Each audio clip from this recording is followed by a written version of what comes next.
Cette semaine, nous sommes installés au mémorial Thomas Sankara. Dans ce mémorial-là, on vous fait découvrir le mausolée Thomas Sankara, mais également les autres infrastructures du mémorial Thomas Sankara. C'est dans la rubrique à la découverte de... Et pour l'invité du jour, aujourd'hui, nous recevons une dame qui s'illustre en tant que guide au niveau du mémorial Thomas Sankara, justement. Il s'agit de Talato Ouedraogo. Les médias l'ont révélé et également des réseaux sociaux. Et aujourd'hui, nous avons décidé de parler de son parcours. Qu'est-ce qu'il a amené en tant que guide au niveau du mémorial Thomas Sankara? Elle est bien installée dans les locaux de Savane Média tout à l'heure. Elle sera là. C'est notre invité de ce matin. Et plus tard, Francis Emmanuel Zango nous retrouvera pour justement les éphémérides. Mesdames et messieurs, bonjour, bienvenue à Bonjour le Faso. Merci de votre fidélité, merci d'être avec nous, merci de nous suivre chaque matin sur Savane TV. Pour l'aventure et pour le début, direction le mémorial Thomas Sankara, qui est le site le plus visité du Burkina actuellement. Site touristique, site historique. On y va, on découvre le mémorial ensemble à travers. Oui, la rubrique à la découverte qui nous amène au mémorial Thomas Sankara. On va commencer avec les témoignages aujourd'hui. On vous fait découvrir le mémorial à travers les infrastructures que nous découvrons sur place. Mais également, il y a d'autres projets aussi de construction d'autres infrastructures, comme le mémorial même a vu le jour. On va vous laisser écouter le témoignage de ce matin. Il faut dire simplement que le projet de construction des infrastructures du mémorial Isidore Noël Thomas Sankara est un projet qui est né en janvier 2024 et donc qui est placé sous la tutelle du ministère en charge de la culture avec des objectifs bien précis. Voilà, réalisé sur le site du mémorial, voilà, des infrastructures culturelles, touristiques et aussi contribuer donc à la promotion des idéaux du père de la Révolution d'août 1983.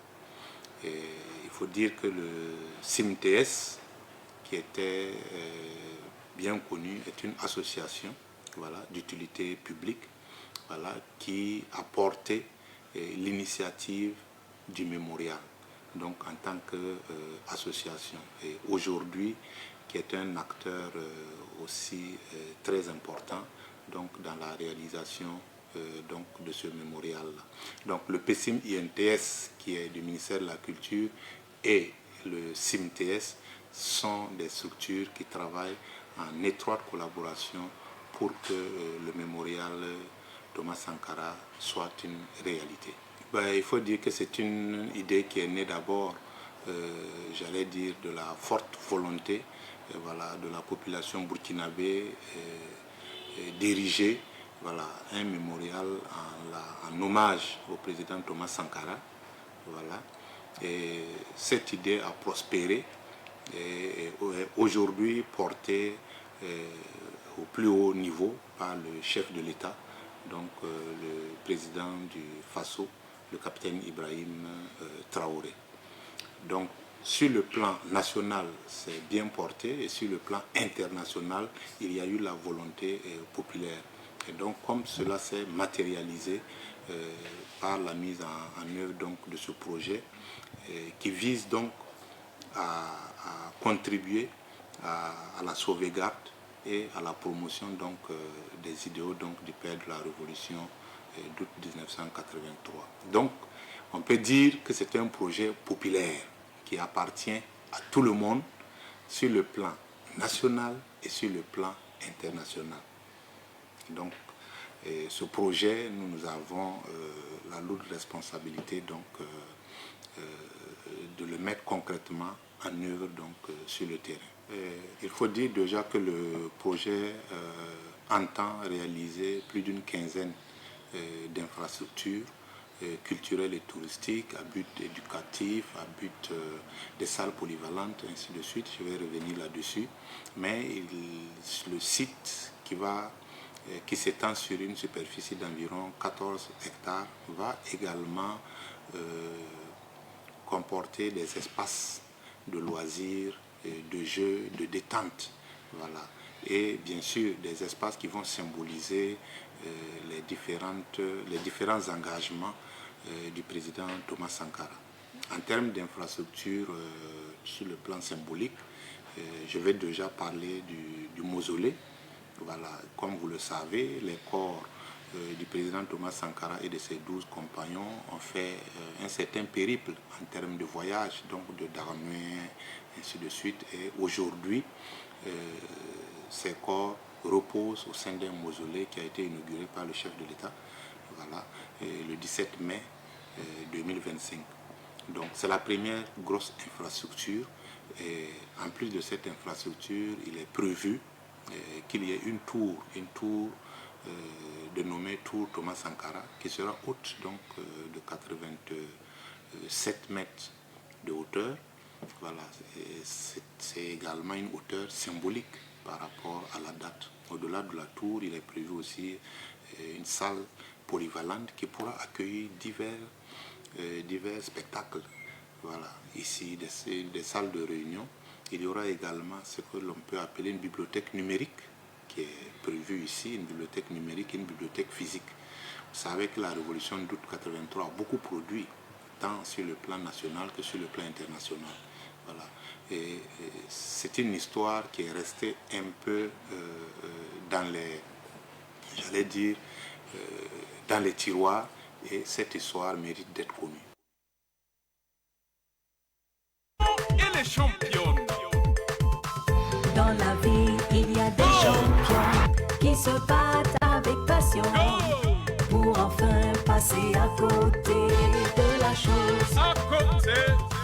Dans la vie, il y a des champions qui se battent avec passion et donnent tout leur cœur. Qui n'est pas champion? Pour enfin passer à côté de la chose. Oh, Nayi Sida.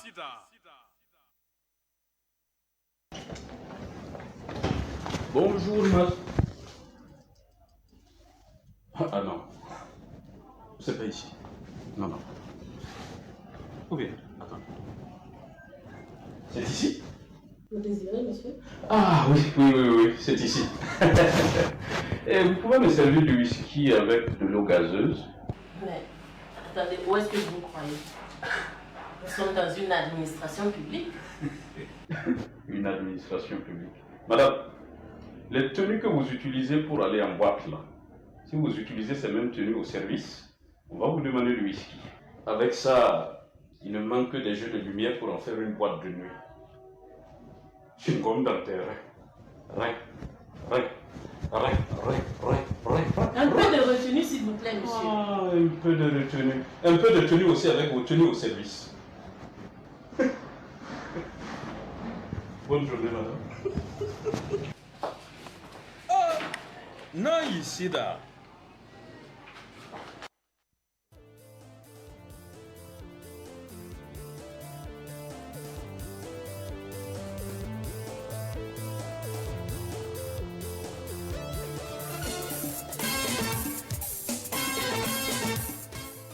Savane FM radio kanbagaw denmisɛn fara mɔgɔkɔrɔba ka an ka tarata foli bɛ aw bɛɛ lajɛlen sali some kuma kanbari ɲɛfɛ lamini gigima mansin kunna an bɛ foli bila ka Savane FM 103.4, la radio des nouvelles idées.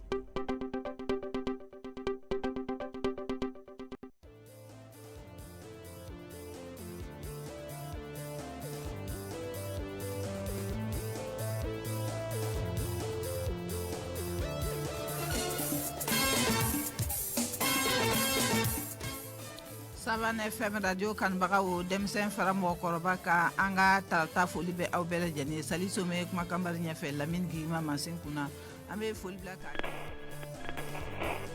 Savane FM 103.4, la radio des nouvelles idées.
TV, la télévision des nouvelles idées.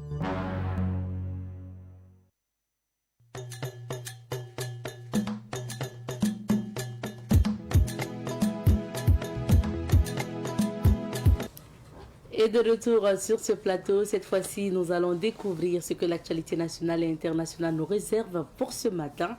Et c'est à travers la revue de presse présentée ce matin par El Hadj Amadé Soro que nous retrouvons. Bonjour El Hadj. Bonjour Abdeta. Bonjour à toutes et à tous. Bienvenue. Alors El Hadj, nous allons découvrir les titres de l'actualité d'abord. Absolument. Et nous commençons par les journaux et les quotidiens. À la une des quotidiens, prétendue réclamation de 1,8 milliard de francs CFA par une société ivoirienne, Canis Commodité SA, dément formellement des allégations mensongères et diffamatoires. Suspension de staff, silence dans les gares. Nous appelons le gouvernement à nous aider à former des chauffeurs consensués. Bonaventure Kiré, SG FENAT. Seni Nana, imam de l'AMB et du CRF à propos du Ramadan, l'utilisation du téléphone portable et des réseaux sociaux peut affecter la valeur spirituelle du jeûne. Brigade mobile des douanes de Manga, 440 sacs d'engrais saisis. À la suite du journal Les Quotidiens, place au journal Citoyen. À la une de Citoyen, le manque de sommeil, c'est donc dans le carnet de santé, le manque de sommeil, première cause de la majorité des parasomnies.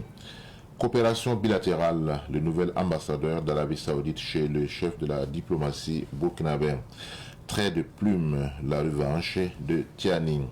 Transport ferroviaire, Citaraï et ses dotes de 4 nouvelles locomotives de dernière génération. Université de Joseph Kizerbo, hommage aux savants de la sémiolinguistique, professeur Yves Dakio. Lutte contre la fraude, la BMCRF met en vente des bouteilles de gaz butane saisies. Ramadan Market, la 10e édition du 15 février au 1er mars 2026. Poursuivons notre randonnée de la presse burkinabé, cette fois-ci avec le journal L'Express du Faso, édité à Bobo Dioulasso. À la une de l'Express du Faso, transport ferroviaire Burkina Faso, Côte d'Ivoire, 4 nouvelles locomotives pour fluidifier les échanges commerciaux. Autant les dire, même si les échos du front sont favorables, restons concentrés. Suspension de la compagnie de transport staff bis à l'arrêt, guichet fermé à Ouaga. Petits vendeurs et gérants de parking ont déserté la gare de Bobo. Seul service courrier retrait fonctionne à Dédougou. Partenariat donc prétendue réclamation de 1,8 milliard de francs CFA. Le litige a été définitivement clos par un accord le 1er mars, 4 mars donc 2011 DG. Téléphone mobile, Télécell dévoile ces nouvelles offres exclusives au Bobolais. Place à présent au journal L'Observateur Palga. À la une de l'Obs, avenue Kwame Nkrumah, 12 garants de la tradition vont être immortalisés. Liste exhaustive des 101 nouvelles étoiles. Imam et Islam donc divorce, prêche du Cheikh Abdoulhamid Zoungrana pour amoindrir un fléau. Citaraï, 4 nouvelles locomotives en marche, étalon le retour de Kamou Malo s'interroge. Le journal Axe Paris-Alger, le premier flic de France en opération de déminage. Réclamation de 1,8 milliard de francs CFA par une société ivoirienne, Canis Commodities, dément formellement. Terminons par le journal Aujourd'hui au Faso. À la une d'Aujourd'hui au Faso, conférence épiscopale Burkina-Niger, les conclusions de plusieurs jours studieux. Le ministre de l'Intérieur français Laurent Nunez à Alger, comme le Vendée Globe au Cape Horn. Désenclavement ferroviaire, réception des 4 locomotives par Citaraï à Bobo. Débrayage, à la BOA, l'agence centrale et les GAP fonctionnels, qui a tué le colonel Pitala Madjulba au Togo dans le box des accusés, le général Kadanga donc Nitou. News du jour, la chef de la coopération suisse chez le ministre Edasso, l'affaire Lionel Kaboui est renvoyée au 20 février. 3 responsables de l'ICAD présentés au procureur, déviation sur la RN numéro 1. Merci beaucoup Elage pour ces titres. On revient sur quelques sujets et on débute notamment par ce sujet d'actualité, la suite de la visite du président nigérien à Alger. Absolument. Il fallait donc faire un commentaire à la suite donc de, pour ne pas dire la polémique qui a quand même suscité, qui a été suscitée par la visite du président du Niger en Algérie. Comme vous savez très bien qu'actuellement, les relations entre l'Algérie et le Mali, qui est un membre de l'AES, ne sont pas au beau fixe. Pour certains citoyens de l'AES, il n'était pas approprié pour le président du Niger d'effectuer ce voyage. Alors que ça, c'est un point de vue souvent qui ne tient pas compte de certaines réalités diplomatiques, de certaines réalités géographiques, de certaines réalités géopolitiques. Donc, vous avez pu le suivre, hein, le président nigérien, le général Abdraman Tiani a été bien accueilli au niveau donc d'Alger par le président de la République algérienne, Abdelmadjid Tebboune en personne, avec tous les honneurs militaires. Je voudrais donc revenir sur les discours que le président nigérien a prononcé lors de la grande réception en présence de son homologue algérien. Entre autres questions évoquées, c'est le fait que pendant les préparatifs, pour ainsi dire, de la CEDEAO pour attaquer le Niger suite au coup d'État de juillet 2023, l'Algérie avait dit que son espace n'allait pas être utilisé donc pour attaquer le Niger.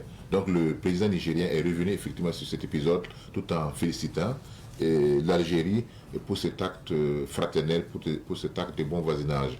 Et par ricochet, ça c'est maintenant le commentaire, c'est pour peut-être répondre de façon implicite à ceux qui prêtent à l'Algérie des intentions souvent inamicales à l'endroit d'un pays comme le Mali, qui est aussi un pays frontalier. Et nous savons très bien que, comme je l'ai dit la fois passée, il y a une forte colonie, pour ainsi dire, en tout cas des ressortissants de part et d'autre de la frontière algéro-malienne, la région de Tizawaten. Il y a une région Tizawaten dans la partie algérienne, comme il y a une région Tizawaten dans la partie malienne. Donc c'était pour peut-être dire qu'en réalité, même s'il y a souvent des situations qui échappent à la compréhension du commun des mortels, l'Algérie ne va pas s'engager officiellement, en tout cas, à soutenir des groupes armés qui vont s'aimer la désolation du côté du Mali. Et c'est en même temps un appel, bien sûr, à la fraternité de l'Algérie, qui reste, quoi qu'on dise, un acteur essentiel de la géopolitique sous-régionale, notamment au niveau du Sahara et du Sahel. Et je sais qu'en coulisses, il y a eu en tout cas des pourparlers, des négociations, en tout cas des discussions sur un possible rapprochement entre Alger et Bamako, et suite effectivement à cet incident lié à la destruction du drone malien par l'armée algérienne. Comme on a pu le souligner également hier, il y avait une délégation ministérielle algérienne qui était également venue au Burkina Faso pour rencontrer les autorités burkinabées, pour essayer de voir comment est-ce que la coopération entre les deux pays peut effectivement aller de l'avant.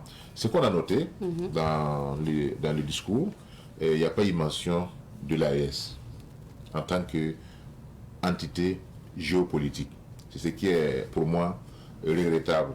Ça veut dire que le président nigérien devrait en tout cas au moins mentionner son appartenance effectivement à l'AES et faire en sorte que l'Algérie puisse prendre acte de cette force ou en tout cas de cette entité, de cette réalité géopolitique qu'est donc l'AES. Mais ce n'est pas perdu parce que il se pourrait que dans les prochaines semaines, dans les prochains jours, on puisse en tout cas entendre que la position algérienne a en tout cas évolué sur cette question. Parce que la crainte de l'Algérie, c'est de voir une force régionale, en tout cas sous-régionale, puissante, donc qui viendra certainement, pas menacer, mais en tout cas remettre en cause sa suprématie militaire dans la région.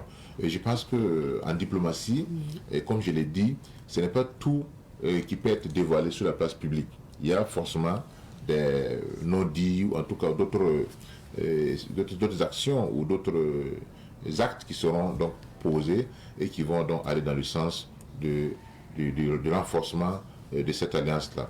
Parce que seul le Niger ne pourra pas faire le poids, seul le Mali ne pourra pas faire le poids, seul le Burkina ne pourra pas faire le poids. Donc c'est l'ensemble de ces trois pays qui forment donc l'AES et qui pourra peser donc dans la balance géopolitique et géostratégique. Okay. Et pour ce qui concerne notamment la visite aussi du ministre français de l'Intérieur à Alger, est-ce qu'on peut faire un rapprochement Absolument, le rapprochement est vite fait par les observateurs parce que c'est au même moment, pendant que le président nigérien se trouvait en Algérie, que le ministre français de l'Intérieur, Laurent Nunez, est arrivé donc à Alger, a été accueilli donc par son homologue algérien.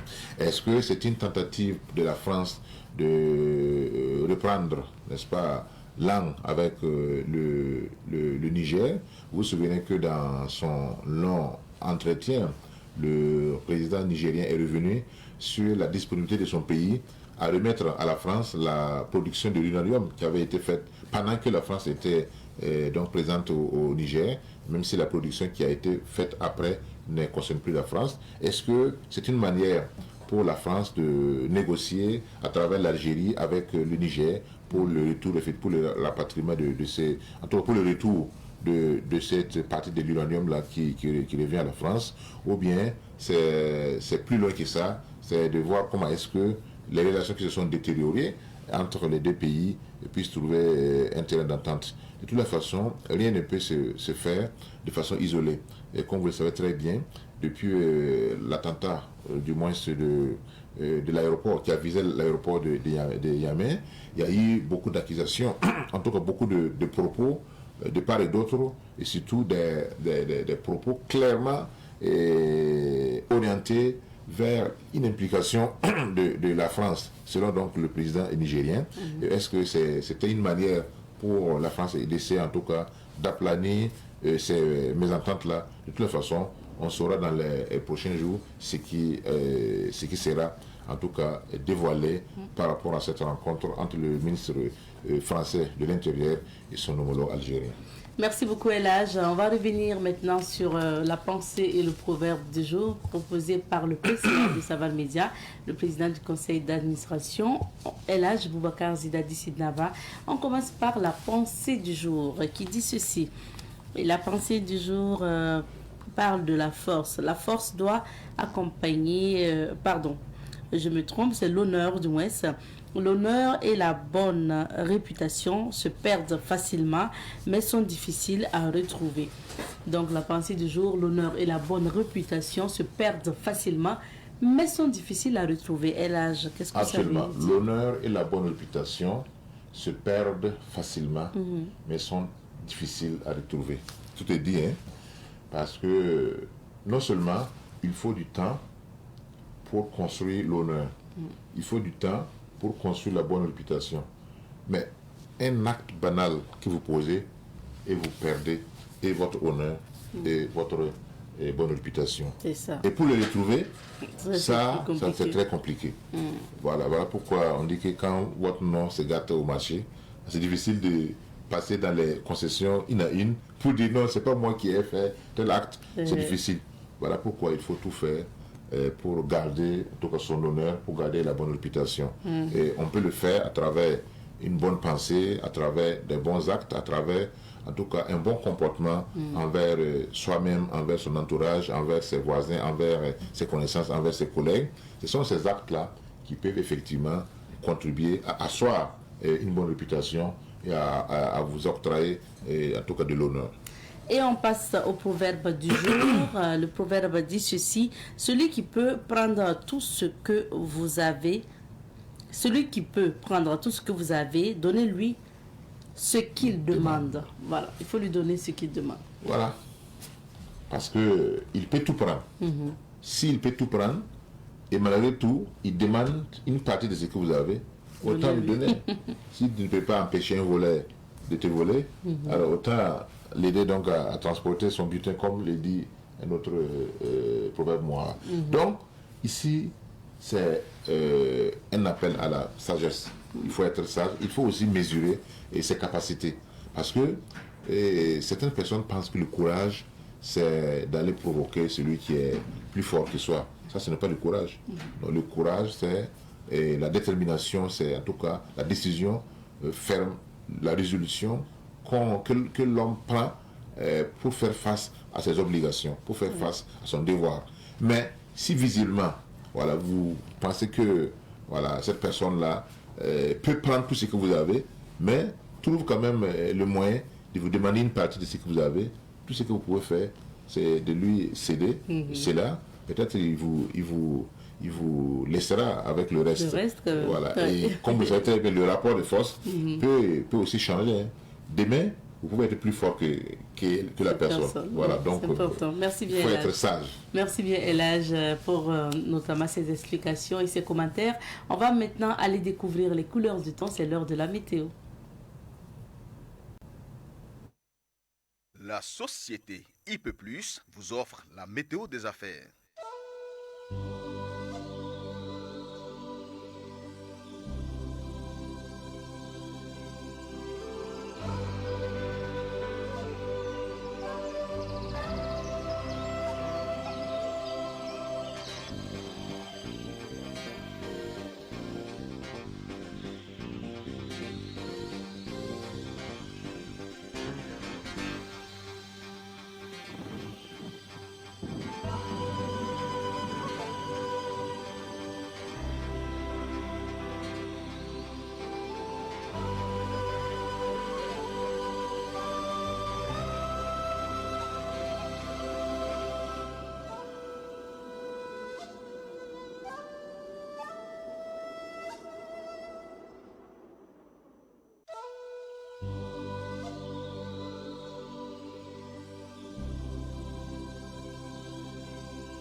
météo des affaires vous a été offerte par la société IP+, le numéro 1 du haut débit.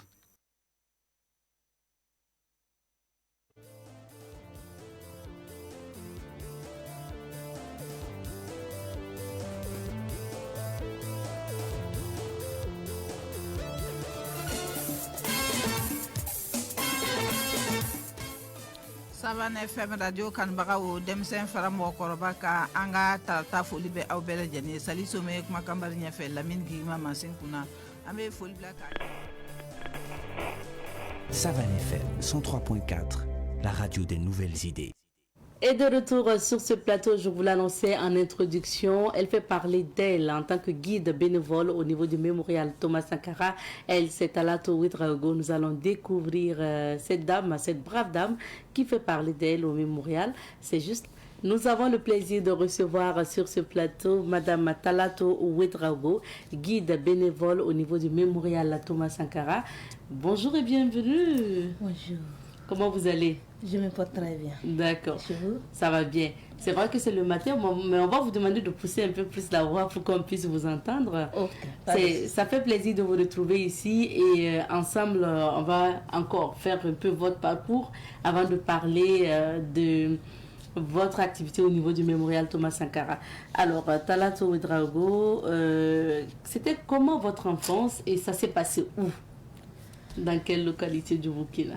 Ok, Talato Ouedraogo, j'ai fait mon enfance à Pangogo. C'est un village de la commune de Yaba où mes parents ont grandi. Je suis née là-bas, j'ai fait l'école primaire de Pangogo. Après l'obtention du CEP, je suis allée à Thomas, plus précisément au lycée provincial du Nayala où j'ai fait de la 6e jusqu'en terminale. Et c'est cette localité-là qui m'a vu grandir. C'est dans cette localité que j'ai commencé ma formation d'intellectuel à proprement dit, mais aussi la formation humaine parce que c'était une première pour moi de m'écarter de mes parents. Voilà, l'habitude, on était au village avec les parents, on part à l'école, le soir on revient. Mais à Thomas, la particularité, c'est qu'on s'était détaché des parents. C'est ça. Il fallait être soi-même, il fallait être le papa, la maman, en même temps. Mais c'est quand même une localité que de passage j'ai aimé, hein. C'est des belles souvenirs, c'est des souvenirs de reconnaissance parce que on est arrivé au début avec des Samoins. Hein. Voilà, l'intégration était difficile, mais finalement à la fin on a compris que c'était la même population, on a pu s'intégrer facilement et c'est là-bas on a commencé cet engagement dont on continue aujourd'hui. D'accord. Avant de revenir à l'engagement au niveau du lycée, vous en tant qu'enfant, est-ce que Talato Ouedraogo a toujours eu le style des cheveux coupés, de l'enfant qui aide ses parents, qui accompagne les parents dans les activités ou sa maman? Racontez-nous un peu l'enfance. Oui, mon enfant, il faut dire que je suis la première d'une famille. Ah, donc toutes les responsabilités, non? Voilà. Et aussi, mon papa n'a pas eu d'enfant, de garçon encore plus vite. Nous, on était au nombre de 8 sur notre maman, où on était toutes des filles. Ah oui. Et la maman était la première femme du papa. Donc, tout ce qui est charge dont les hommes pouvaient occuper, chez nous, on n'avait pas de garçon. Donc, automatiquement, j'étais aussi le garçon de la famille en même temps. Donc, en termes de coiffer, non. Il fallait couper les cheveux rapidement. En termes même de style, facilement, il fallait se mettre toujours dans le style de garçon pour se sentir encore plus facile, pour se sentir encore plus libre. La maman disait, voilà, votre papa n'a pas de garçon, mais on ne doit pas sentir qu'il n'a pas de garçon. Donc, tous les travaux dont les garçons font pour leur papa, tu dois être à mesure de le faire. Donc, ça vous a amené à faire quoi, par exemple? Par exemple, la charrue. Dès que j'ai grandi, mon papa n'avait pas de garçon, donc pas question de dire que je suis fille, je ne vais pas attraper. Toute petite, j'avais commencé à attraper la charrue. Au village, vous savez, on enlève les briques pour construire les maisons. Et chez nous, généralement, lorsque vous n'avez pas d'enfant garçon pour le faire, c'est difficile. Vous êtes à chaque fois obligé d'aller demander de l'aide. Nous, on l'a refusé pour dire à chaque fois qu'on a besoin des briques pour construire une maison dans la famille, pas question de dire qu'on n'a pas d'enfant garçon. Donc, on s'engage. Et pour s'engager dans ces travaux-là, généralement, le style, c'est masculin. Donc, d'où mon habillement, on ne se coiffe pas. Et la petite anecdote qui tourne autour, une fois je me suis coiffée, on m'a appris à faire des petits pompons parce qu'il y a une étrangère qui était venue dans la famille, elle savait tresser. Et je suis allée à l'école, j'ai été 6e. Mon papa n'était pas content, il a dit, vas-y, je t'ai dit de ne pas te coiffer. Tu as insisté pour te coiffer, voici que tu as mélangé ton intelligence et tu es revenu jusqu'à 6e. Plus jamais je vais te voir, tu vas te coiffer. Parce que quand tu te coiffes, ça chère, l'intelligence là aussi, ça chère. Donc, plus jamais je ne me suis coiffée quand j'étais. Donc, vous ne vous tressez pas. Je ne me tresse pas. C'est plutôt coiffé à ras comme par exemple pour les hommes. Mais quand on est arrivé à Thomas, à un certain moment, avec l'adolescence, on a même voulu essayer de revenir en se tressant, mais ça ne rimait pas toujours. Donc, j'ai fini par laisser, et voilà, jusqu'à aujourd'hui. Et ça, dans votre intervention, ça me permet de revenir à notamment quel genre d'élève vous étiez.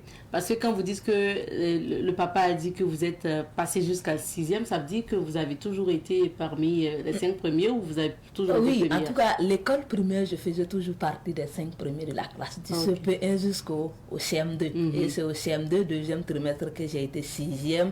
Le papa n'était pas content. Parce qu'à chaque fois, l'enseignant venait dire à mon papa à la maison, ah, ta fille, là, elle travaille bien, il faut la soutenir, tout et tout. Parce qu'étant la première fille aussi, il y a des gens qui disaient que, ah, amener une fille à l'école à l'époque là, que c'était l'expression que c'était mettre ton argent derrière de l'âne. Donc mon papa disait que non, il faut que je continue. Donc l'enseignant l'encourageait à chaque fois en venant lui dire que non, ta fille travaille très bien à l'école, faut financer ses études, faut l'accompagner et elle va faire des grandes choses. Donc j'ai toujours gardé ce niveau-là. Et au lycée, donc au secondaire, c'est à Thomas, comme vous l'avez dit, que vous faites le lycée. Et c'est là-bas que vous allez commencer, on va dire, le militantisme. C'était dans quoi? Dans quelle structure? Non, je n'ai pas commencé à militer à Thomas, hein, mais comme c'était dans une localité où on découvrait pour une première, la façon même d'intégrer parmi les Samoa, c'était aussi une autre façon de militer. Parce que de un, on ne comprenait pas la langue. De deux, pour une première de sortie, moi j'étais tellement timide. Donc quand je suis arrivée, il fallait vraiment se battre pour pouvoir avoir des amis Samoa, voilà, découvrir aussi un certain nombre de réalités. Pour aller au village, montrer que, ah, moi j'ai fait Thomas, hein, j'ai grandi, donc il fallait quand même se battre. Et donc c'est des combats qu'on a fait, ça a quand même contribué à nous donner une certaine image voilà, du combat. Ça veut dire qu'au secondaire, vous n'avez pas été soit dans une association, soit...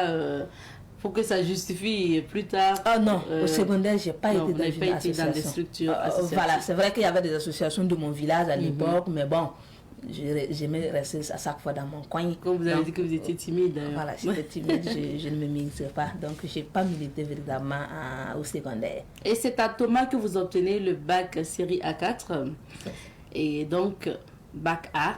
Vous avez choisi les lettres modernes ou bien on a choisi les lettres modernes pour vous parce que vous y allez pour les études à l'université? J'ai choisi les lettres modernes, les séries langues, parce que quand j'ai fini le BPC, voilà, on trébuchait entre aller faire anglais, entre aller faire... J'ai vu que tout ça là... Le bac, bien sûr, quand vous avez eu le bac. Quand j'ai eu le bac. Mais au départ, après l'obtention du BPC, hein, il fallait choisir entre D et A, donc facilement, hein, le choix est fait, hein, c'est la littérature. Voici pourquoi je suis allée en A, en série A. C'est après maintenant l'obtention du baccalauréat. Mais j'ai quand même voulu faire histoire à l'université. D'accord. Voilà. Mais avec les orientations où on n'avait pas le choix, il fallait faire 3 choix. Donc j'ai fait 3 choix où il y avait lettres modernes. Et finalement, c'est lettres modernes qui m'a retenue. Je suis allée malgré moi, mais je suis restée par conviction. Par conviction. Et ça s'est plutôt bien passé parce que vous détenez une licence en lettres modernes. Et c'est à l'université maintenant que, on va dire, le militantisme commence parce que vous avez commencé dans ce mouvement 2 heures pour nous, 2 heures pour Kamita, dont le précurseur est donc Imhotep Bayala, à qui nous disons bonjour. Alors, donc, comment ça se passe et comment vous faites la connaissance de 2 heures pour nous, 2 heures pour Kamita, pourquoi vous y militez et comment ça s'est passé tout ça? Ah oui, l'université, hein, comme son nom l'indique, c'est l'univers des idées, surtout les débats, la contradiction et tout et tout. Et moi, quand je suis arrivée, localité même, l'établissement, tout et tout, c'était nouveau pour moi. Donc quand je viens, je prends mon cours. À la fin du cours, j'ai envie de découvrir l'université. Donc je marche, je pars à gauche, je pars à droite, je me promène, je regarde, j'observe tout. Donc c'est dans mes promenades là qu'un jour, je vois un groupe de personnes qui arrêtaient. Et il y a 2-3 personnes qui sont arrêtées en haut, qui parlent et les autres écoutent. Donc, de passage, ça a quand même marqué. Que ce soit la position, tout ce qui se faisait. Donc, je me suis mis à l'écart, j'ai regardé. Ça pouvait ressembler à quoi? Mais bon, j'ai continué parce que là, ça ne me regarde pas. Mais quand je suis arrivée devant, quelque chose me disait de revenir comprendre. Ils sont arrêtés là, qu'est-ce qu'ils font? Ça parle, ça ressemble à quoi? Surtout à l'université. Donc, je suis revenue encore. J'ai regardé, j'ai continué. Je me suis absentée 2-3 jours, mais j'avais tellement envie de revenir encore pour découvrir. Donc, je suis revenue 1 fois, 2 fois, 3 fois, et je m'approchais au fur et à mesure que je venais. Je m'approchais. Et un jour, je tombe sur un grand public qui n'est pas comme les autres jours dont je venais. Et les gens parlaient, je prends le temps d'écouter ce que je disais. Et c'était des choses que je n'avais jamais entendu parler. On parle de la religion, on parle de la politique, on parle économique. Et j'écoute. À un certain moment, on introduit un monsieur, un rasta, qui prend la parole où tout le monde applaudit. Et lorsqu'il a pris la parole, il s'est imposé. J'ai dit, là encore, c'est un autre monde que je découvre. Parce que plus jamais je n'avais vu, plus jamais j'avais entendu. Donc, je me suis approchée dans le public, j'ai même enlevé mon téléphone et j'ai filmé. Et je suis partie. Donc, à partir de ce jour-là, chaque 13h, j'étais dans l'obligation de partir encore pour écouter. Parce que j'avais envie de découvrir. Donc, au fur et à mesure que je partais, quand le modérateur finissait, il disait, voilà, les thèmes sont affichés, ceux qui veulent revenir demain, c'est mieux de prendre, c'est mieux de... Donc, moi aussi, j'ai commencé à photographier. Et quand je partais, je faisais des recherches. Mais mon courage ne me permettait pas, parce qu'à l'époque, j'avoue que j'étais très timide. De prendre la parole, quoi. Surtout pour ceux qui sont arrêtés en haut. Parce que quand tu es en bas, tout le monde, ça va. Mais quand tu es en haut, c'est encore une autre chose. Mais un jour, je me rappelle très bien pour la première, la thématique du débat portait sur les dozos. Donc j'ai pris, je suis allée faire mes recherches, tout et tout. J'avais gardé 4 arguments. Et quand je suis arrivée, parce que j'étais quand même la seule fille à être au milieu des garçons. Donc tout de suite, le modérateur m'a pris. Quand on veut une femme pour genrer le débat. Donc il m'a pris et mes camarades se sont mis pour que j'aille sur le plateau. Oui. Quand je suis arrivée, la peur a fait que j'ai perdu tous mes 4 arguments. Oh là là. Mais le modératrice qui m'a permis de passage, je le salue, un professionnel, il a quand même orienté le débat dans une question de femmes, de polygamie, donc j'ai pu dire quelque chose. Donc à partir de ce jour, je me suis intéressée au débat jusqu'à ce que je devienne modératrice de ce débat, où j'ai conduit moi-même le débat, où la thématique tournait autour de politique, économie et tout et tout. Aujourd'hui, je suis devenue une militante de cette structure-là et je suis même en charge du secrétariat aux affaires sociales. C'est une fierté. Donc vous êtes dans le bureau là? Je suis dans le bureau. Voilà, c'est une structure qui nous a quand même forcé un certain nombre de leadership, de responsabilités. Qu'est-ce que ça apporte de militer dans ce genre de structure? C'est très très capital de militer. Parce qu'aujourd'hui, peu importe ce qu'on a comme difficulté, si on arrive à résister à toutes ces difficultés, c'est parce qu'on a eu une base politique et idéologique. Ça vous permet de comprendre les enjeux du monde. Parce que finalement, il y a un adage qui dit que lorsque vous ne savez pas d'où vous venez, vous ne pouvez pas savoir où vous partez. Et à partir de cette structure, moi j'ai appris à connaître la vraie histoire du continent africain, surtout l'histoire de la femme. Et c'est ce qui m'a plus marqué. Ce que j'avais l'habitude d'entendre, on parle d'égalité, on parle de supériorité, infériorité. Ici, on ne met pas de complémentarité. On dit en Afrique, on ne parle pas d'égalité entre l'homme et la femme, on ne parle pas de supériorité, mais on parle de complémentarité. Et c'est ce qui m'a amené à aller vers Sankara, parce que Sankara aussi parlait de complémentarité. Parlant de Sankara, est-ce que c'est à partir du mouvement 2 heures pour nous, 2 heures pour Kamita, que vous entendez parler de Sankara? C'est vrai que peut-être durant l'école, forcément, on entend parler de Sankara, mais ce n'est pas dans les détails, ce n'est pas très éclaté. Est-ce que dans ce mouvement, ça a été la première fois d'entendre parler de Sankara? Tout à fait, c'est affirmatif. Parce que même à l'école, de par moment, on va brosser un peu la révolution burkinabé. Et c'est là que vous allez avoir l'occasion d'entendre Thomas Sankara. Et juste là, vous n'allez même pas retenir beaucoup de choses, on va passer. Mais avec cette structure, j'ai eu l'occasion de comprendre beaucoup de choses sur Thomas Sankara. C'est avec cette structure que je découvre que la révolution burkinabé a fait 4 ans, 4 leaders, d'où les chiffres 15 octobre, le 2 août. Donc, ça m'a quand même marqué. Parce qu'avec cette structure, les idéaux de Thomas Sankara, comme lui, il a dit, il n'y a pas meilleure voie pour le développement du Burkina Faso, du continent africain, sans passer par le sankarisme. Donc, on a beaucoup appris en termes de sankarisme avec cette structure-là. Donc, je me suis dit, il ne fallait pas garder ça pour moi. Il ne fallait pas garder. Donc, de 2 heures pour nous, 2 heures pour Capital d'Université, vous arrivez au mémorial Thomas Sankara. La découverte du mémorial s'est passée comment? Ça a été quand? Et comment vous avez découvert le mémorial? Ah oui, c'était dans cette même lancée-là, étant militante à la structure 2 heures pour nous, 2 heures pour Kamita, à un certain moment, puisque le premier responsable, Bayala Lionwe Imhotep, fait partie des membres fondateurs du mémorial. Donc, ils ont voulu des bénévoles qui seront sur le site là pour accompagner, pour l'organisation, voilà, orienter les visiteurs et parler en même temps du projet. Parce que le mémorial Thomas Sankara, ça ne se limite pas à ce qu'on a sur place. Donc, pour quelqu'un qui a acquis beaucoup de choses sur Sankara, je me suis dit tout de suite, c'était l'occasion pour moi aussi de parler, de discuter, de partager le peu que je connaissais sur lui avec ma génération. Donc tout de suite, je me suis proposé. Au départ, j'ai pris part à beaucoup d'activités commémoratives de Thomas Sankara sur le site. J'ai participé à des activités de nettoyage sur le site avant de passer comme apprenant à côté de mes collègues, parce que je suis allé trouver des gens qui étaient déjà sur place, qui étaient aussi membres de la structure.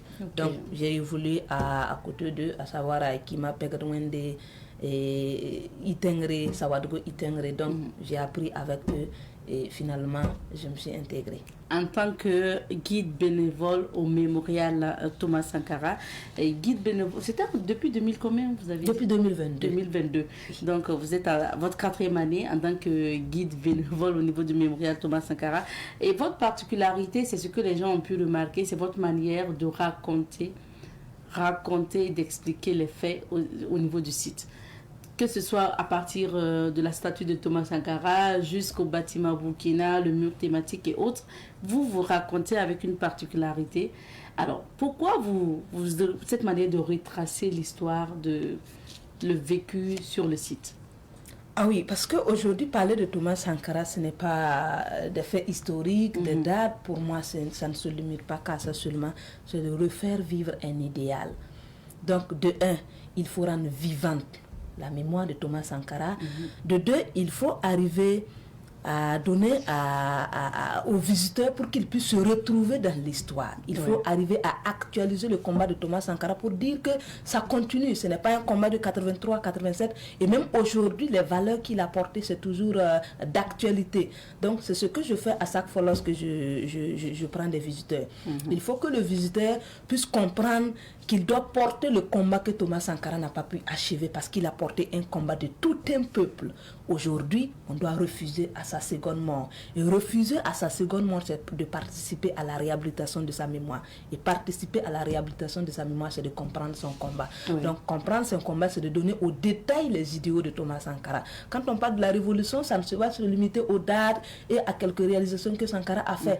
Mais on peut aller au maximum pour découvrir. Par exemple, quand on parle du mur thématique au mémorial Thomas Sankara, c'est l'ensemble de ses actions en images. Et surtout lorsqu'on a avec les tout petits, l'objectif c'est de faire découvrir la révolution démocratique et populaire, c'est de faire découvrir la vision politique et idéologique de Thomas Sankara en images et quelques-unes de ces citations qui font toujours l'actualité pour que le visiteur puisse se retrouver dans son combat et continuer, pour que le visiteur puisse incarner les valeurs que Thomas Sankara a incarnées. Lorsqu'il parlait de patriotisme aujourd'hui c'est très capital, surtout avec le contexte et les défis qui se présentent à nous.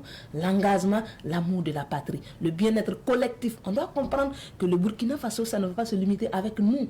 On doit travailler parce que c'est des gens qui ont travaillé pour nous léguer aujourd'hui ce Burkina. Nous, à notre tour également, pas question qu'on fasse autrement. On doit toujours travailler pour garder un avenir meilleur à toutes ces générations-là. Donc, voici un peu ce que j'essaie de donner comme contenu au mémorial Thomas Sankara à tous les visiteurs. J'ai suivi un peu des vidéos de présentation de vous devant. Et ce que j'ai constaté, c'est que vous vous adaptez au public et surtout aussi vous misez sur les citations de Thomas Sankara.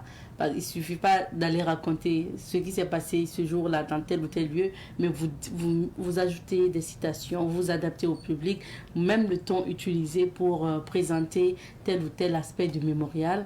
Ça veut dire que c'est fait à dessein pour vous. Il faut capter l'attention du public et surtout marquer leur mémoire à chaque visite. Oui.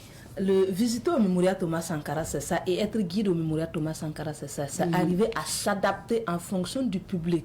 Par exemple, quand on est des enfants, certes, on va parler de l'adulte de Thomas Sankara, les dates, tout et tout, mais l'objectif, c'est qu'ils repartent avec quelque chose qui leur dit qu'ils sont des sankaristes. Par exemple, quand on est avec les tout petits, on va leur dire, est-ce que vous voulez devenir des présidents du Burkina Faso? Tout le monde va dire tout de suite oui. Ok, vous voulez devenir des présidents. Et pour qu'on devienne président, qu'est-ce qu'on doit faire? Et eux-mêmes, ils vont répondre. Donc, c'est des échanges. Et je leur dis, vous avez eu la chance de venir visiter le mémorial Thomas Sankara. Quand vous allez grandir, vous allez voir beaucoup de choses plus que nous, parce que nous, on n'avait pas eu la chance de le faire. Mais par exemple aussi, quand on est avec des visiteurs qui ne sont pas du Burkina Faso, mais du continent africain, on va leur dire que le combat de Thomas Sankara ne se limitait pas uniquement qu'au Burkinabé, mais c'était véritablement dans le panafricanisme, l'unité africaine. Mais quand on est avec des visiteurs qui sont hors du continent, on va leur dire Thomas Sankara a porté la cause de tous ceux qui voulaient vivre librement et dignement dans ce monde. C'était pas une question de race, c'était pas une question de rang social, mais tous ceux qui aspiraient à la liberté, à la dignité, à la souveraineté de ce monde-là, Thomas Sankara a porté son combat. La preuve, dans l'un de ses discours, il disait « Je ne parle pas au nom des Burkinabés tant aimés, mais je parle au nom de tous ceux qui ont mal quelque part. Et tous ceux qui ont mal, Thomas Sankara porte leur cause. » Donc, c'est véritablement s'adapter pour que tout le monde puisse se retrouver. Parce que l'idéologie de Sankara, c'est fédérateur, c'est émancipatrice et c'est intarissable, comme l'a dit le capitaine Ibrahim Traoré, président du Faso, chef de l'État, qui est d'ailleurs l'héritier politique, idéologique et révolutionnaire de Thomas Sankara. Talato Ouedraogo, depuis que vous êtes au mémorial, en 4 années de bénévolat en tant que guide au niveau du mémorial, quel est le fait qui vous a le plus marqué? Le fait qui m'a plus marqué, c'est surtout avec les tout petits. Cette volonté, l'envie de toujours apprendre sur Thomas Sankara. Vous prenez tout de suite des élèves, quand vous faites le récit, à la fin, la première session, c'est de dire, mais pourquoi on a tué Thomas Sankara? Malgré votre volonté d'expliquer, et aujourd'hui, ils sont en train de réhabiliter sa mémoire, l'enfant ne peut jamais être convaincu, et il va toujours poser la question, pourquoi on a tué Thomas Sankara? Tu réponds, il n'est pas satisfait de la réponse, il demande encore, pourquoi on a tué Thomas Sankara? Et même jusqu'à la fin, il y a des enfants qui viennent toujours pour dire, ah madame, cette question-là, je veux encore des réponses. Et ça m'a quand même marqué une fois quand des gens sont arrivés au mémorial pour dire qu'ils ne veulent pas se faire guider par des femmes. Ah oui? Ah oui.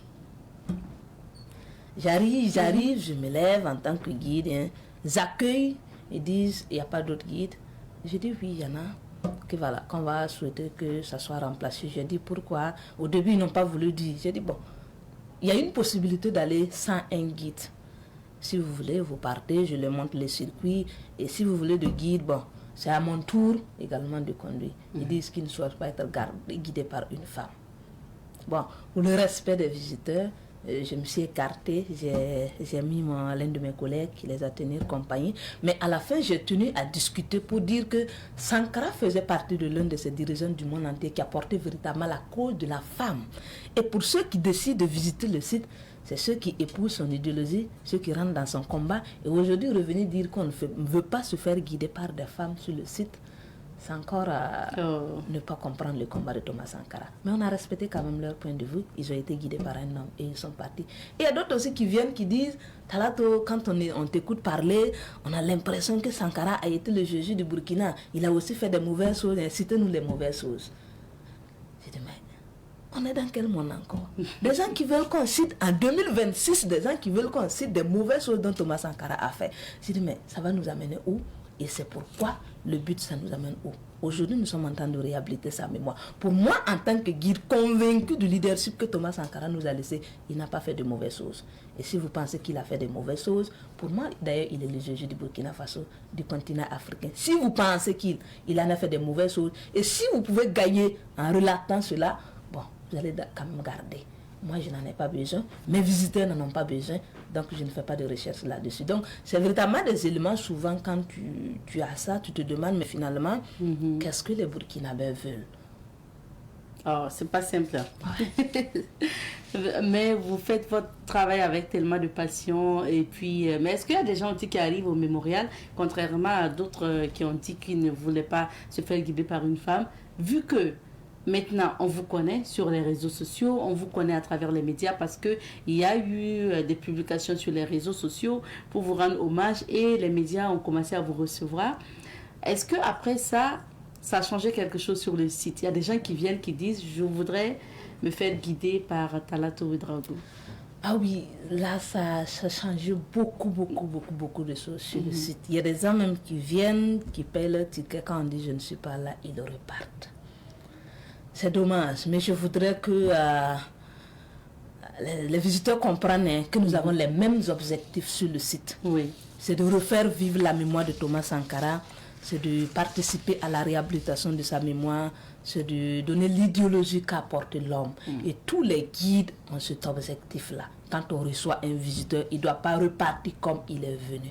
Même si chacun a sa particularité, personnellement, j'ai ma façon de le faire aussi qui plaît. Mais rassurez-vous, peu importe la personne que vous croisez sur le site, le travail sera toujours à la hauteur. Sinon, aujourd'hui, il y a des gens qui viennent, lorsqu'ils arrivent, même fatigués ou pas, même si c'est 2 minutes, je vais être guidé par Talato. Et souvent avec les collègues, ce n'est pas facile, mais quand même, on a une bonne organisation qui est en place.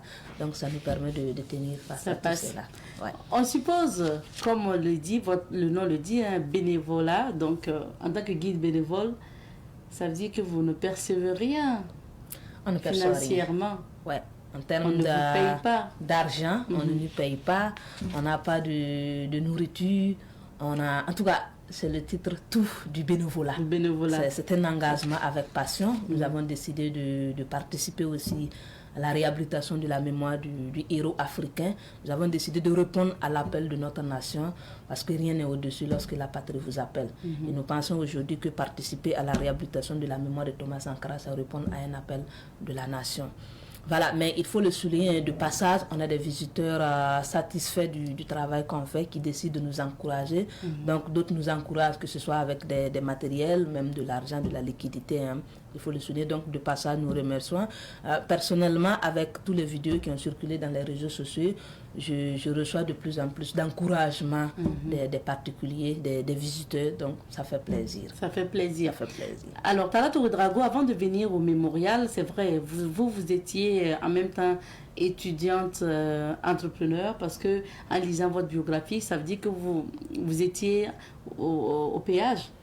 Je ne sais pas si vous continuez, vous allez nous dire, mais pendant que vous étiez à l'université, vous vendez du pain, ou je ne sais pas, c'est du pain sucré ou du pain simple, au niveau donc du péage. C'est quel péage encore? Lumbila. À Lumbila, voilà, parce que vous logez à côté, à Lumbila, vous vendez du pain, vous étiez à l'université, et toutes ces activités-là.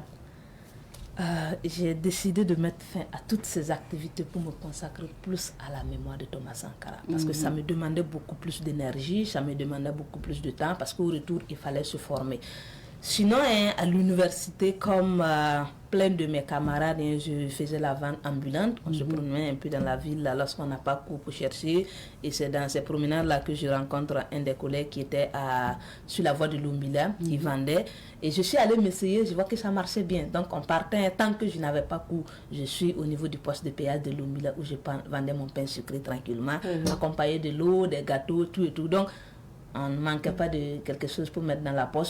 Et même quand j'avais commencé le guidage au mémorial Thomas Sankara, parce qu'au début, on n'était pas là tous les jours. Il y avait une équipe forte qui était là, majoritairement des membres de la structure, 2 heures pour nous, 2 heures pour Kamita. Donc, on avait mis une organisation en place qui nous permettait de se relever. Donc, les jours que moi, je n'avais pas, c'était pas mon jour, je repartais au poste de péage de Lumbila et je vendais tranquillement mon pain. Mais avec un certain nombre de choses, avec l'ouverture du mausolée, tout et tout, même bien avant le mausolée, j'avais suspendu parce que ça demandait plus de temps. Et même avec le mausolée, il fallait que je suspende tout pour me consacrer uniquement à la mémoire de Thomas Sankara. Parce qu'il fallait satisfaire les visiteurs, il fallait répondre à l'appel. Et Talato Ouedraogo, est-ce que vous êtes une jeune fille ou une jeune dame d'un jeune monsieur? Une jeune dame. Une jeune dame d'un jeune monsieur alors. D'accord, tant mieux. Et maintenant, quelles sont vos ambitions? Vous aspirez à quoi? C'est vrai qu'aujourd'hui, vous êtes bénévole au mémorial Thomas Sankara, mais vous êtes une étudiante. Je ne sais pas si vous désirez continuer les études, vous souhaitez embrasser quelle carrière professionnelle. Vos projets futurs, c'est quoi? Oui, c'est vrai que je suis venue au mémorial Thomas Sankara par cette voie. Je suis venue de par moi-même, de par la structure et tout. Mais je suis restée aujourd'hui par conviction.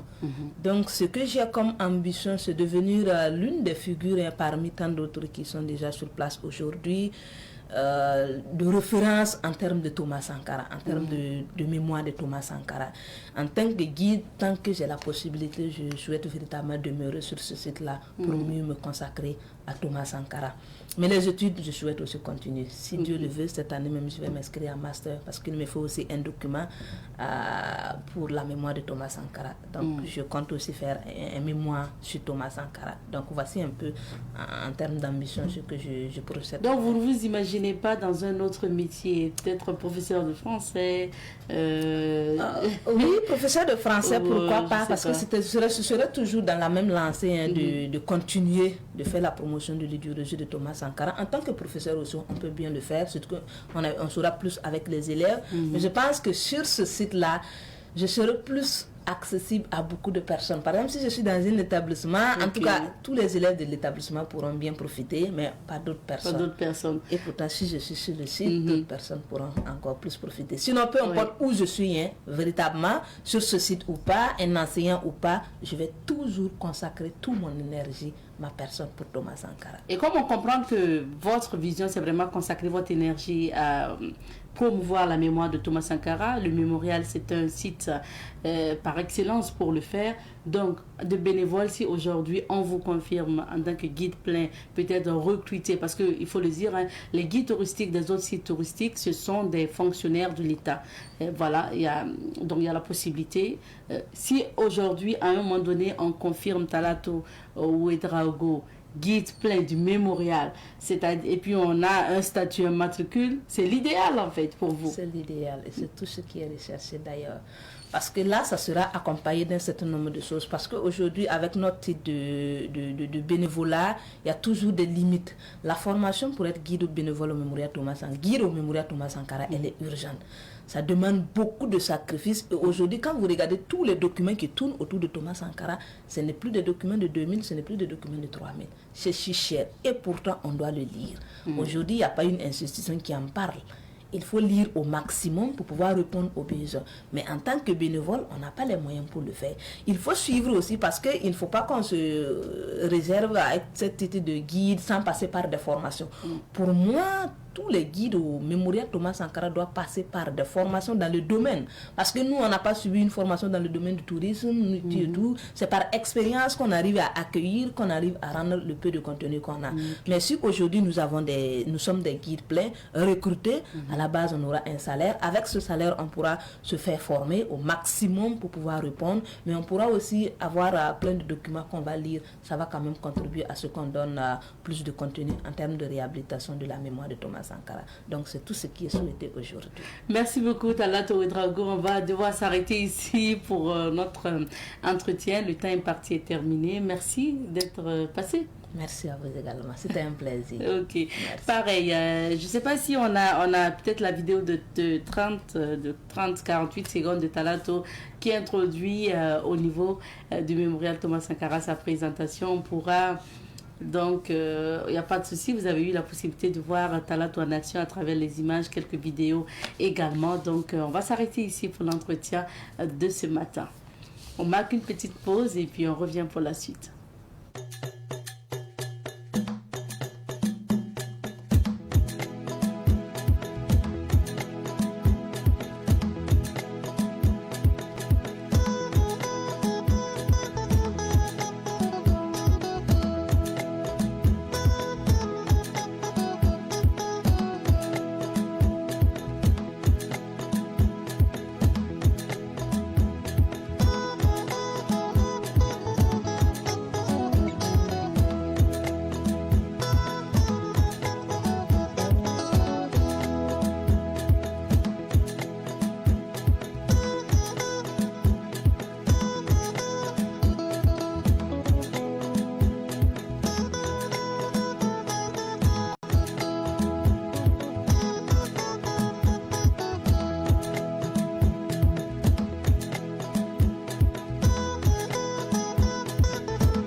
Savan TV, la télévision des nouvelles idées. Et les champions. Dans la vie, il y a des champions qui se battent avec passion pour enfin passer à côté de la chose. À côté. Dans la vie, il y a des champions qui se battent avec passion et donnent tout leur cœur. Qui n'est pas champion? Pour enfin passer à côté de la chose. Oh, Nayi Sida.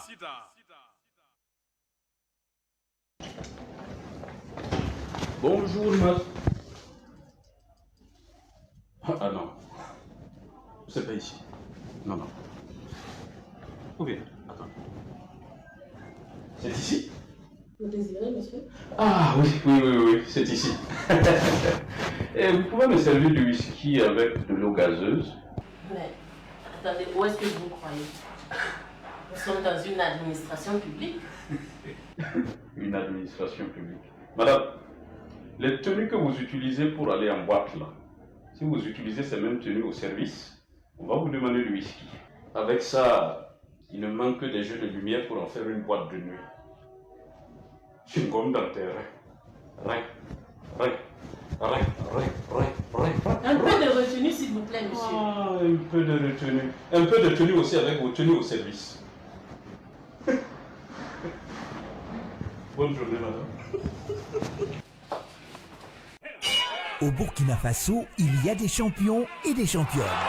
Et oui, il y a les uns, ceux qui sont champions d'athlétisme, champions de boxe ou de lutte traditionnelle, ceux qui sont champions de danse, champions de mathématiques, champions de natation et autres. Et il y a les autres. Ceux-là sont également des champions, mais à leur manière et dans leur domaine. Ils sont champions dans le non-respect des feux tricolores, champions dans le mensonge et la calomnie, champions dans les retards et les absences au travail, champions incontestés dans l'abus d'alcool, dans l'insalubrité, les affaires louches et toutes sortes de nuisances. Et vous, dans quoi êtes-vous champion? En attendant votre réponse, son Excellence Gérard nous amène à la découverte de ces champions d'un autre genre. Chaque jour sur Savan TV, allons à la découverte d'un nouveau champion dans son domaine de compétition. Les champions et les championnes, une mini-série humoristique sur nos conduites et inconduites, signée son Excellence Gérard. Les champions et les championnes, à chaque jour suffit son champion sur Savan TV.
Savan TV, la télévision des nouvelles idées.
Nous nous retrouvons avec les éphémérides avec Francis Emmanuel Zongo qui est bien installé sur ce plateau.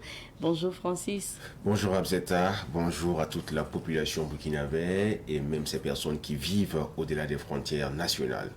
Et on débute les éphémérides avec le premier événement, c'était le 17 février 1600, exécution de Giordano Bruno.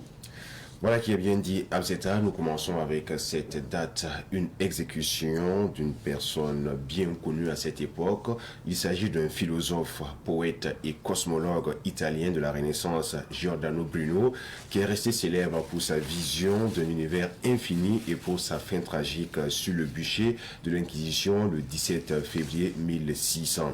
Alors, ancien moine dominicain, Bruno dépasse le modèle de Copernic, là où ce dernier plaçait simplement le soleil au centre. Bruno affirme que l'univers est infini, il n'a ni centre ni bordure et les étoiles sont d'autres entourées de leur propre planète, et il voit Dieu non comme un créateur extérieur mais comme une force immanente présente en toutes choses. Il est arrêté à Venise en 1592. Il subit 8 ans de procès. On lui reproche ses thèses cosmologiques, mais aussi ses positions théologiques, à savoir la négation de la Trinité, de la divinité du Christ et la croyance à la réincarnation. Refusant de se rétracter, il est brûlé vif, la langue muselée. Avant son exécution, il aurait déclaré ce qui suit à ses juges: « Vous éprouvez sans doute plus de crainte à prononcer ma sentence que moi à l'entendre. » Nous sommes en 1600 et lorsque quelqu'un réunit la Trinité et qui ne croit pas à la divinité du Christ, en tout cas, il est prêt à être sur le bûcher, et lui, il a été brûlé vif avec la langue muselée pour avoir dit des contresens ou à la limite des blasphèmes à l'endroit de l'Église, et le sort qui lui a été réservé, c'est le bûcher. Et donc, deuxième événement, mort de Molière le 17 février 1673. Molière, oui, qui n'a pas entendu parler de Molière. Tu en sais quelque chose, toi qui es une femme de lettres, à travers la faculté de lettres modernes, un passage plus ou moins et lumineux à l'université de Ouagadougou, c'est bien cela, on se rappelle. Guantanamo, oui, à la Chine populaire. Et quand on parle de Molière, nous entendons souvent parler de la langue de Molière qui est le français. Et nous faisons référence à ce monsieur, à la personne de Jean-Baptiste Poquelin, plus connu sous le sobriquet de Molière, qui est décédé malheureusement le 17 février 1673 à l'âge de 51 ans, peu après la quatrième représentation de son œuvre intitulée Malade imaginaire. Et contrairement à la légende, on aurait dit que Molière serait mort sur les planches, mais certaines informations disent que ça n'a pas été le cas. Il a été pris d'un malaise et de convulsions alors qu'il se préparait pour la 4e représentation de cette œuvre-là. Mais malgré tout ça, il a eu ce malaise et on l'a amené dans sa maison, son domicile, qui s'éteint alors quelques heures plus tard des suites d'une hémorragie pulmonaire probablement due à la tuberculose, ce qu'on aurait dit par rapport à son décès. Et en tant que comédien non repenti, l'Église lui aurait refusé d'abord une sépulture chrétienne, mais grâce à l'intervention du roi Louis XIV, qu'on surnomme également le roi Soleil, il est finalement enterré de nuit sans pompe au cimetière Saint-Joseph le 21 février.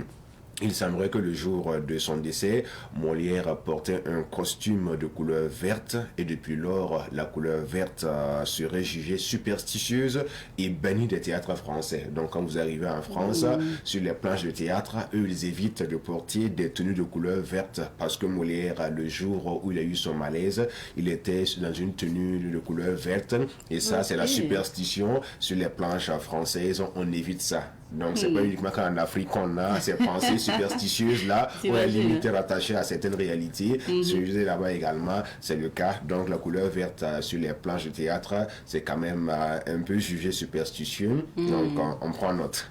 D'accord. Alors, troisième événement, fondation de la Croix-Rouge. Fondation de la Croix-Rouge, nous sommes à présent dans le domaine de l'humanitaire avec cette structure qui a été fondée le 17 février 1863 à Genève en Suisse par Henri Dunant, un homme d'affaires suisse qui a eu l'idée après avoir été témoin des horreurs de la bataille de Solferino en 1959 où des milliers de soldats blessés étaient laissés sans soins. Et la signature de la première convention de Genève en août 1864 a formalisé la protection des blessés et du personnel sanitaire sur le champ de bataille. Son emblème est une croix rouge sur fond blanc, l'inverse d'ailleurs du drapeau suisse. Il a été adopté pour garantir la neutralité et la sécurité des secours. Et on peut aussi ajouter que le mouvement international de la Croix-Rouge repose sur 7 principes fondamentaux, à savoir l'humanité, l'impartialité, la neutralité, l'indépendance, le volontariat, l'unité et l'universalité, sans oublier ses missions principales qui sont la protection de la vie et la dignité, la prévention, et également alléger les souffrances humaines sans aucune distinction et l'amélioration des conditions de vie des populations vulnérables et promouvoir les valeurs humaines. Et du même coup, nous pensons à tous ces travailleurs engagés dans la Croix-Rouge internationale et à ceux également qui œuvrent ici au Burkina Faso. Bien sûr. 4e événement, premier passage sur le canal de Suez.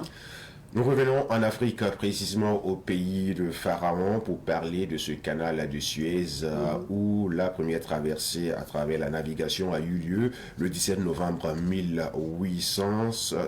février 1867. Mais il faut dire que l'inauguration officielle a eu lieu en novembre 1869. C'était la toute première traversée d'un navire sur l'intégralité du parcours. Et ce jour-là, un navire a navigué pour la première fois de la mer Méditerranée à la mer Rouge, prouvant la viabilité du tracé bien avant la fin totale des travaux. Et à cette date, le canal n'était pas encore ouvert à la grande navigation commerciale. Et pour en savoir plus sur le canal de Suez, il faut dire que c'est un canal navigable situé en Égypte. Il est long de 193,3 km, large de 180 à 345 mètres et profond de 22,5 mètres. Il relie via 3 lacs naturels la ville portuaire de Port Saïd en mer Méditerranée à la ville de Suez dans le golfe de Suez, la partie septentrionale de la mer Rouge. Et pour le début de l'année 2026, précisément entre le 1er janvier et le 8 février 2026, il faut dire que le canal de Suez a généré pratiquement 449 millions de dollars. Donc en pratiquement 2 mois, ce canal de Suez, qui est quand même une zone où le trafic naval se fait, a engrangé 449 millions de francs CFA, donc ça rapporte, imagine-toi, un temps soit peu, si nous avons pu faire ces prouesses dans nos différentes zones pour que les navires puissent y circuler. Ça va créer également beaucoup de revenus sur le plan financier, sur le plan économique.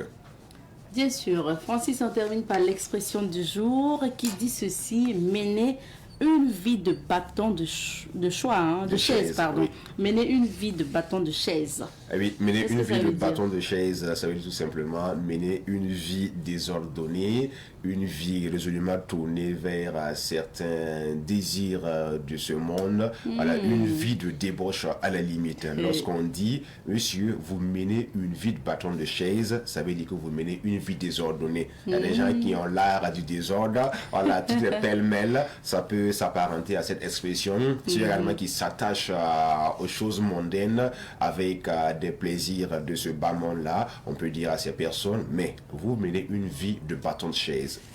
D'accord, mener une vie de bâton de chaise. C'est bien noté pour dire que mener une vie désordonnée, désorganisée. Merci pour ce vocabulaire, Francis. Alors, soufflez-vous que nous prenions congé l'un de l'autre? Oui.